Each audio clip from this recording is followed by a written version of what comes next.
tal? ¿Cómo le va? Bienvenidos. Vamos a revisar los números, las historias que hay detrás de cada uno de ellos. Soy Giovanni Noguet. Le invito a que me acompañe durante los próximos minutos para revisar cómo Impacto Económico se suma a nuestra cobertura especial de Telesur para ver todos los efectos que ha generado ese bloqueo unilateral impuesto por Estados Unidos contra aquellos países que le resultan incómodos. Hoy nos acompaña de modo muy especial el economista y docente argentino Julio Gambina, a quien ya le damos la bienvenida. ¿Cómo le va? ¿Qué tal? Un gusto, ¿cómo está? Un placer que nos acompañe. Comenzamos, lo hacemos con titulares. Bloqueo criminal contra Cuba ha causado serias repercusiones en la economía de la isla caribeña. En Impacto Económico revisamos cómo ha resistido este pueblo las últimas 6 décadas. La persecución financiera estadounidense también se traslada a otro vecino latinoamericano. Hablamos de Venezuela y su contexto económico actual. Y en Medio Oriente, la República Islámica de Irán también recibe los embates de las medidas coercitivas de Washington. Ampliamos sobre este tema a continuación.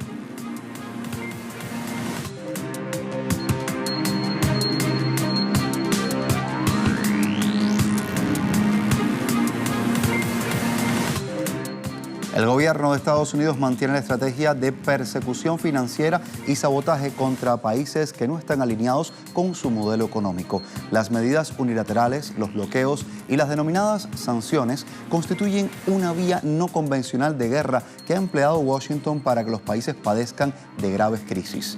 El promotor de estas sanciones violenta así los derechos de la población, también boicotea la economía con el fin de inducir una opinión pública en torno a la necesidad de un cambio de gobierno.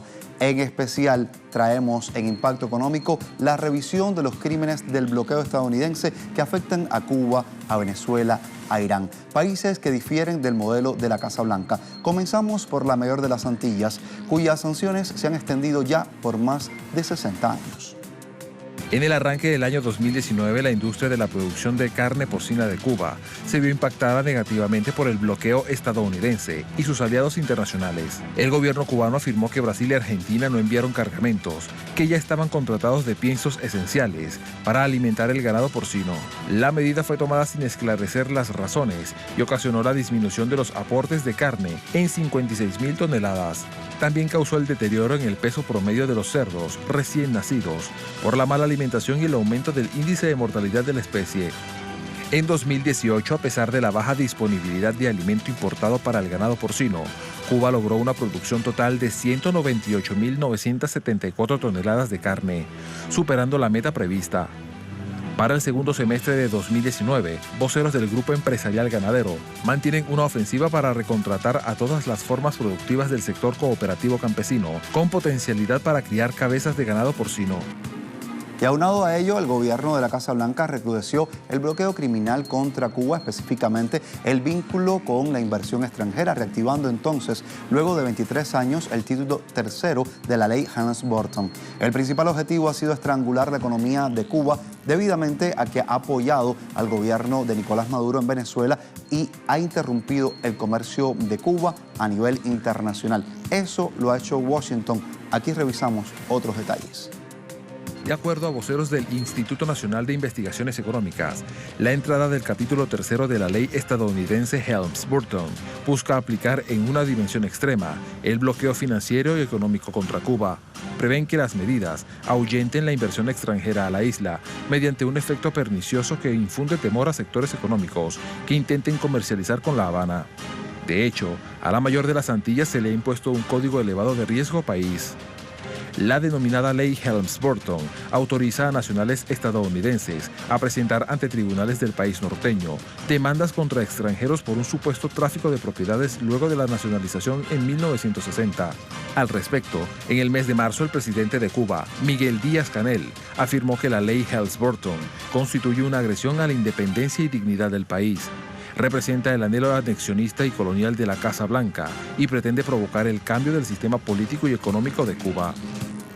Para ahondar sobre este tema, tenemos en línea, como vimos al principio, al economista y docente argentino Julio Gambina. Comenzamos nuestra entrevista y planteamos la siguiente interrogante. ¿Cuál sería la principal razón que motiva este recalentamiento de medidas unilaterales de Estados Unidos contra Cuba? Le preguntamos, profesor.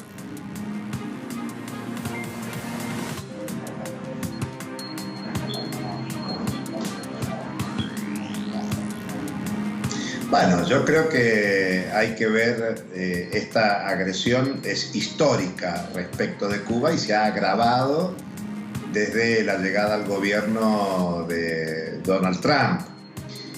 La política exterior de Estados Unidos con Trump en el gobierno es mucho más agresiva hacia Cuba y hacia cualquier país del mundo que intente tener una política autónoma. No se puede entender la política de agresión para con Cuba si no es en el marco de la guerra comercial con China, de las agresiones de Estados Unidos con Venezuela y con Irán, lo que muestra los problemas internos e internacionales que tiene Estados Unidos en este momento. Estados Unidos está claramente perdiendo hegemonía en el sistema mundial, hay una declinación de su poder global y por lo tanto interesa afirmar su estrategia en varios planos, en el plano económico, en el plano militar, en el plano cultural, y con Cuba tiene una situación histórica porque Cuba representa quizás la experiencia más importante de construcción de una sociedad no capitalista a escala mundial, pese a las dimensiones territoriales, geográficas, de población de Cuba. Es una de las experiencias más importantes de construcción del socialismo y con un impacto del imaginario social latinoamericano y mundial muy importante. Es la expresión viva de que se puede construir una sociedad alternativa. Sí. Profesor, le propongo que se quede con nosotros unos minutos más. Vamos a revisar entonces ese informe que ha sido presentado por el Ministerio de Relaciones Exteriores de Cuba a finales del año 2018. Vamos a verlo porque da cuenta de las pérdidas económicas a gran escala que ha padecido el país y también su población producto de estas políticas unilaterales de Washington. Seguimos hablando de Cuba en breve. Con usted, profesor, revisamos este informe.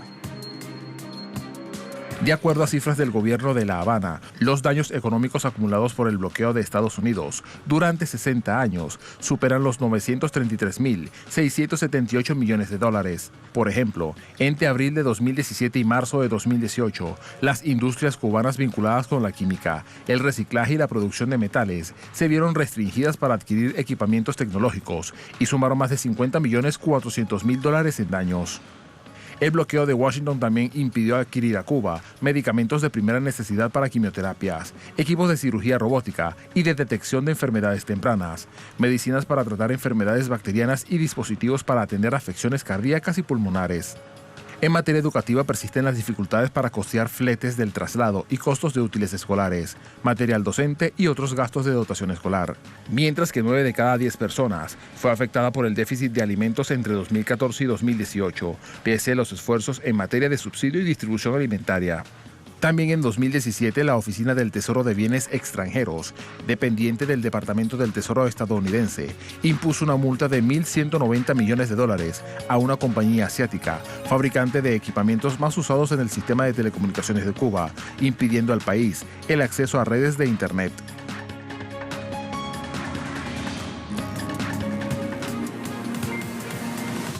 Profesor, vistos los datos, queremos preguntarle entonces, ¿qué es lo que hay detrás de todo esto? ¿Cuál es el verdadero sentido e interés de estas medidas coercitivas de Washington contra La Habana? Bueno, creo que hay que ver el cambio de gobierno y de clima de época a nivel mundial. Estados Unidos construyó una política internacional pro-globalización, pro-mundialización desde Ronald Reagan en adelante, con Obama incluido.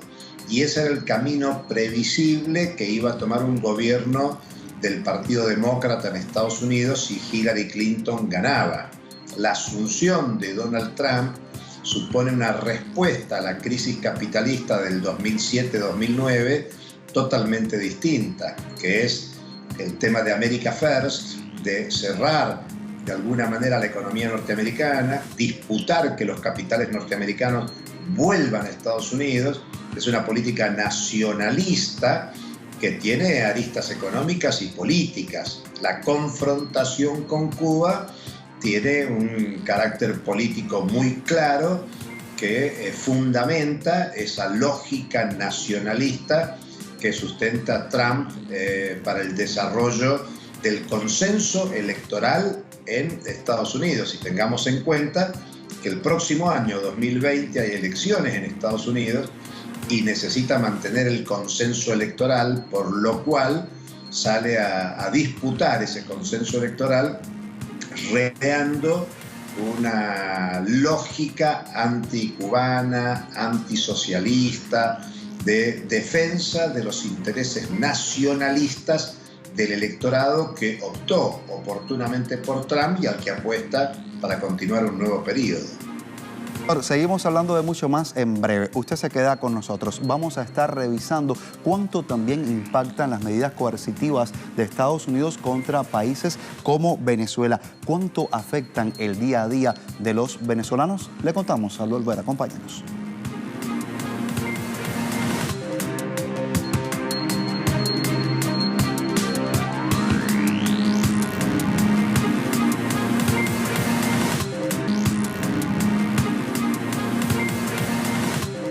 Regresamos con mucho más de este especial. Hablamos de Venezuela y el canciller del país, Jorge Arriaza, desde principios del mes de mayo de 2019 denunciaba que las medidas aplicadas por Washington buscan ahogar la economía de su país. El funcionario citaba así una publicación del Departamento de Estado de los Estados Unidos y estaba dando a conocer que había sido borrado porque pudiera considerarse como una confesión de las acciones arbitrarias contra Venezuela. Lo revisamos. En septiembre de 2018, el experto independiente de las Naciones Unidas, Alfred Maurice de Zayas, aseguraba que las medidas coercitivas estadounidenses contra Venezuela obstruyen el acceso al financiamiento externo y pagos internacionales del país suramericano.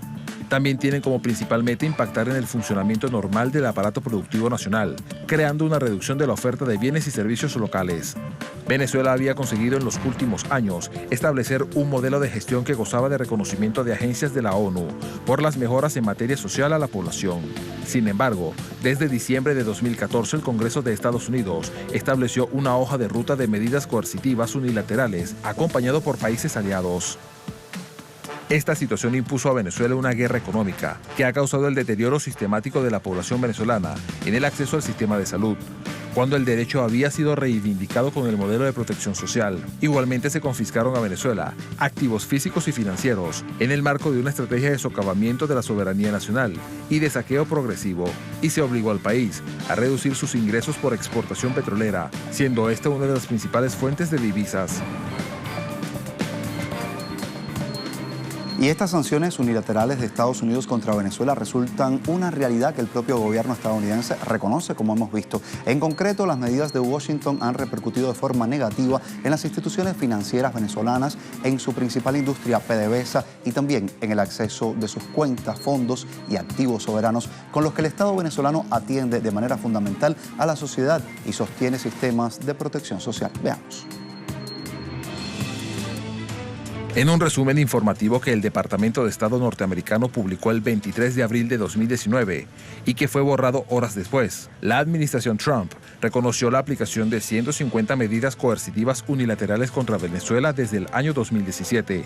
Las acciones consisten en una ofensiva de órdenes ejecutivas que buscan el socavamiento de la institucionalidad venezolana. En esa línea, las instituciones del Estado venezolano encargadas de las finanzas, las de actividades de comercio internacional de diversa índole y la principal empresa de petróleos, PDVSA, son las más afectadas con las medidas coercitivas de Washington. En consecuencia, se ha visto impactado notablemente la relación de Venezuela con la banca privada, los mercados de deuda y otras instituciones financieras internacionales. Las sanciones ilegales contra Venezuela se agudizaron después de que la administración de Trump apoyó al diputado opositor venezolano, Juan Guaidó, quien se autoproclamó ilegalmente como presidente interino de Venezuela. Poco después, el gobierno estadounidense emitió sanciones contra PDVSA, que implicaron el bloqueo de $7.000 millones en bienes y $11.000 millones en exportaciones petroleras para 2019. Sumamos nuevamente al economista docente argentino Julio Gambina. Sigue junto a nosotros. Esta vez le queremos preguntar por qué se fija el centro de atención contra Venezuela con estas medidas coercitivas.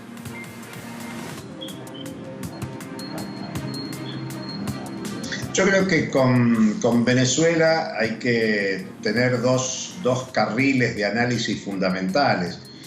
Uno tiene que ver con el potencial de las reservas petroleras que tiene Venezuela. Es la primera reserva mundial de petróleo convencional, del petróleo barato, podríamos decir, que es mucho más barato incluso por las distancias de recorrido desde que se lo extrae en Venezuela hasta que se lo usa en Estados Unidos, que es de mucho menor costo que el que se trae desde Medio Oriente. Estamos hablando de una diferencia de meses que son costos abismales. Manejar en el marco de la crisis energética petrolera contemporánea la economía del país que tiene la reserva petrolera más importante del mundo es un tema estratégico para Estados Unidos. Estados Unidos es transitoriamente el principal productor de hidrocarburos en el planeta, algo que ha logrado desde el 2015 en base a los hidrocarburos no convencionales que tienen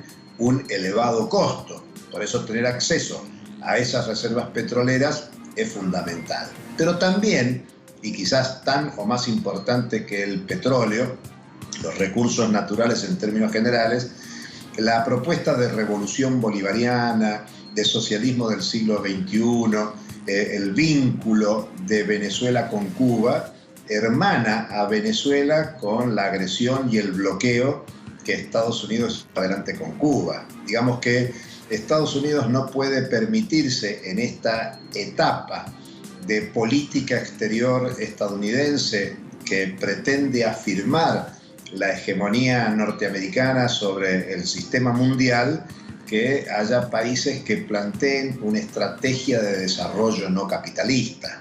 Entonces la intencionalidad de la política exterior de Donald Trump es cambiar la agenda de discusión que inauguró Venezuela y Cuba en el 2004 con el ALBA, la Alternativa Bolivariana para los Pueblos de América, el ALBA-TCP, que supone una política de integración diferenciada, de cooperación internacional entre los países de América Latina y el Caribe, algo que se manifestó y se materializó con la CELAC, una integración regional que excluía a Estados Unidos y a Canadá. Esa sintonía generada en América Latina en torno del 2010 es lo que Estados Unidos no puede permitir y por eso ha acelerado un cambio de agenda política, diplomática en la región, favorecida con nuevos gobiernos de derecha como el de Argentina o el de Brasil explícitamente. Por eso Venezuela,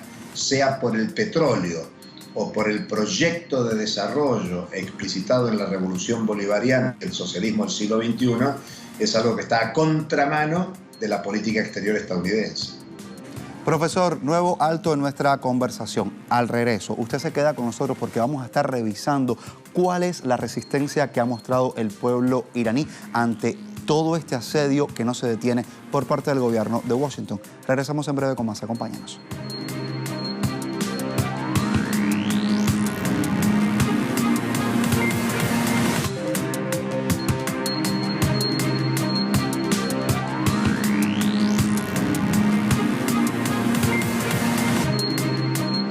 Las medidas coercitivas de Estados Unidos no solo apuntan a los pueblos de América Latina y el Caribe. Los países del Oriente Medio también se han visto afectados, entre ellos la República Islámica de Irán, que se enfrenta a las sanciones de Washington que ha impuesto hacia su sector petrolero. Veamos. El 2 de mayo de 2019, el presidente de Estados Unidos, Donald Trump, eliminó las excepciones de importaciones al crudo iraní, por lo que si China, India, Japón, Corea del Sur, Taiwán, Turquía, Italia y Grecia compran petróleo a Irán, serán sometidos a las sanciones de Washington. El objetivo de esta decisión es reducir a cero las exportaciones de petróleo de Irán y de esta manera negarle a la República Islámica su principal fuente de ingresos. Así se detalla en la nota divulgada por la presidencia estadounidense. Las tensiones entre Estados Unidos e Irán se intensificaron en mayo de 2018, cuando Trump anunció la retirada de su país del Plan de Acción Integral Conjunto, PAIC, acusando a Teherán de desarrollar en secreto un programa nuclear, pese a que 12 informes consecutivos del Organismo Internacional de Energía Atómica afirmaron lo contrario. Y esta no es la primera vez que Estados Unidos impone medidas unilaterales hacia Irán. Recordemos que en noviembre de 2018 la administración Trump activaba las sanciones petroleras del sector financiero a Irán. Igualmente, Washington puso presión al sistema financiero que se conoce como SWIFT para desconectar al Banco Central iraní de ese sistema de pago y cobro. Era el 5 de noviembre de 2018 y a través de un comunicado, el Departamento del Tesoro estadounidense informaba que aplicaba sanciones a más de 700 personas, entidades, aviones y buques de Irán. Se señalaba también en la nota que la aerolínea bandera iraní, Iran Air, y más de 65 de las aeronaves de su flota estaban igualmente incluidas en la lista, al igual que 50 bancos de individuos iraníes y sus subsidiarias. De igual forma, han sido sancionados más de 200 individuos, buques de los sectores de la energía, la navegación marítima de Irán, con lo que se trata de dificultar así las exportaciones iraníes de crudo. Igualmente, Washington puso presión al sistema financiero SWIFT para desconectarlo del Banco Central iraní, medida que dificulta que la República Islámica pueda liquidar las facturas de importación y exportación que realizan a diario. Sin embargo, a finales de enero de 2019, Alemania, Francia, Reino Unido creaban un mecanismo de pagos con Irán con el que esperan contrarrestar las sanciones de Estados Unidos a ese país persa.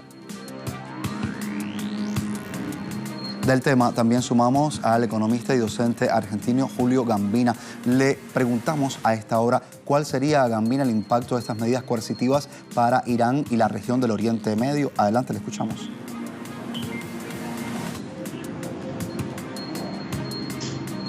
Bueno, decíamos en el caso cubano y especialmente en el venezolano que la cuestión petrolera era un tema fundamental y bueno, Oriente Medio desde los años 70, todo el conflicto bélico, territorial está asociado a la gestión, administración, dominio de los recursos hidrocarburíferos, de los recursos naturales y por lo tanto hay un tema central. Y Estados Unidos ha perdido capacidad de acción en el Medio Oriente y podríamos decir ha perdido capacidad de acción a escala mundial. Y por lo tanto lo que ha generado desde que está Trump en el gobierno de Estados Unidos es desarmar algunos acuerdos que tienen historia, como es el acuerdo nuclear suscrito por Irán, potencias europeas y Estados Unidos, y la decisión unilateral de Estados Unidos de salirse del acuerdo relativo a cuestiones nucleares y aplicar sanciones unilaterales no solo afecta a Irán, sino que también afecta a Europa, a empresas europeas que están vinculados al desarrollo de negocios de cooperación entre Europa e Irán. Y digamos que lo que Estados Unidos está buscando es diversificar un conflicto que tiene planteado como central con China por razones comerciales, y en ese conflicto con China, China ha logrado algunas alianzas estratégicas, especialmente con Rusia y con Irán. Por lo tanto, el aplicar sanciones por un lado a China por algunas razones, con Rusia por otras y con Irán vinculadas a este acuerdo nuclear, lo que trata Estados Unidos es de subordinar a esos países que hasta hace muy poco podrían estar subordinados a una lógica de dominación estadounidense y que ahora no lo tiene. Y por lo tanto lo que Estados Unidos, con un carácter muy aventurero y que está afectando a socios estratégicos como los europeos, está planteando esta ampliación de las sanciones contra Irán. Recordemos que no hace mucho tiempo esas sanciones fueron aplicadas por otros gobiernos norteamericanos contra Irak y de alguna manera se facilitó el proceso de invasión territorial, algo que no ha podido y que no puede hacer con Irán, y por eso acude a este mecanismo de sanciones en una guerra comercial, económica, de sanciones